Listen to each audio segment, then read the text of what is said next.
யாராகிலும் பாவத்தில் அகப்பட்டிருக்கிறீங்கன்னா, ரகசிய பாவங்கள் ஏதாகிலும் இருக்குதா உங்ககிட்ட? யாருக்குமே தெரியாது, எனக்கு மட்டும்தான் தெரியும்னு சில ரகசிய பாவங்கள் உன்னிடத்தில் இருக்குமானால் அதை நியாயப்படுத்தாதே. நீ சொல்லி ஜெபிக்க வேண்டிய ஒரு வார்த்தை, உங்க கிருபையை மட்டும் என்னை விட்டு எடுத்துடாதீங்கப்பா, கிருபையை மட்டும் எடுத்துடாதீங்க. தயவு செய்து என் பாவத்து நிமித்தம் உங்க கிருபை என்னை விட்டு போக கூடாதுப்பா. முடிந்தால் கண்ணீர் விட்டு ஜெபம் பண்ணு, அழுது சொல்லு, சுவாமி நான் போராடுறேன், உங்களுடைய கிருபை மட்டும் என்னை விட்டு போயிடக்கூடாதப்பா. பாவம் செய்கிற எந்த ஒரு ஆத்மாவும் தான் செய்கிற பாவத்தை நியாயப்படுத்தோம்னா அந்த பாவத்திலிருந்து உங்களை விடுதலை பெறவே முடியாது. மன்னிக்கணும் இந்த வார்த்தையை சொல்ல, நரகத்திற்கு நீங்கள் போக வேண்டியது வரும்.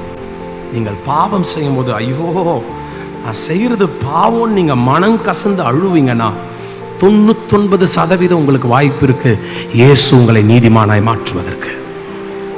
Never justify your sin.